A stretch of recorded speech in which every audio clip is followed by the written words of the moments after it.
Next, fifth question. Consider the following statements. They have given 3 statements and they are asking you to choose the correct statement. The governor of the Reserve Bank of India is appointed by the central government. Certain provisions of the Constitution of India gives the central government the right to issue directions to the RBI in the public interest. The governor of RBI draws his power from the RBI Act. See, this question, it's not a conceptual related question. It's a current affair question, but they are not directly asking about the current event that happened.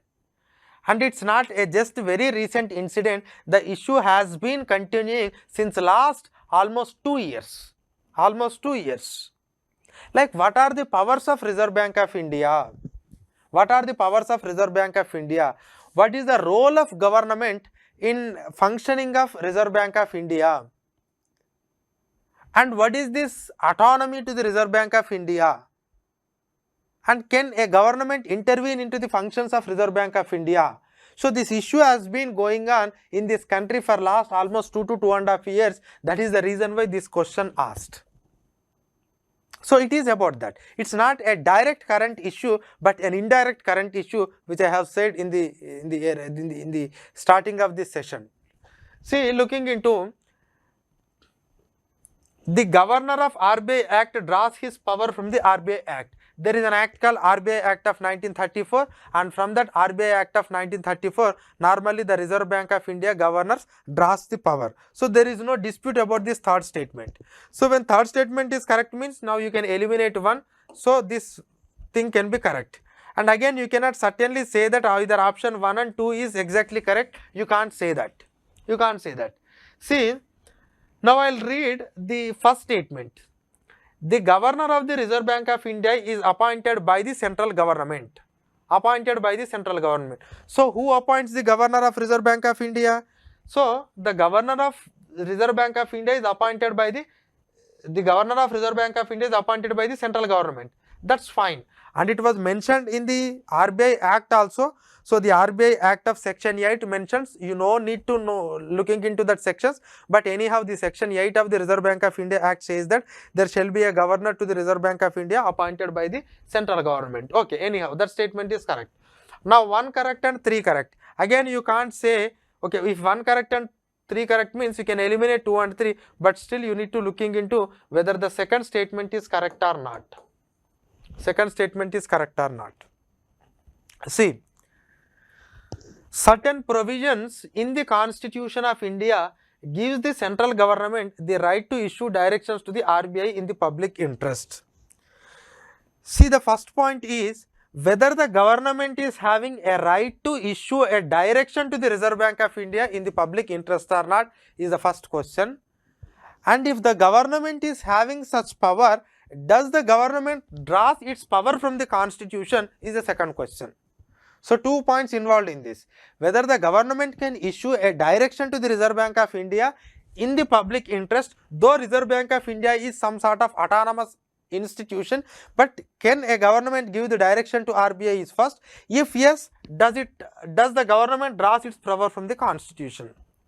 See, first point I want to mention, in the Constitution there is no mention about Reserve Bank of India. In the Constitution, there is no mention about Reserve Bank of India. Reserve Bank of India is not created by the Constitution, it is created through a statute. It is created through a statute. It is not a constitutional body, because a lot of the constitutional bodies like Election Commission, UPSC, C&AG, National SC Commission, ST Commission, OBC Commission, these are all these are all constitutional bodies, and the power to that they will draw it from Constitution. But for Reserve Bank of India, it is not a constitution. The government don't draw any power from the Constitution, because Constitution does not mention anything about Reserve Bank of India.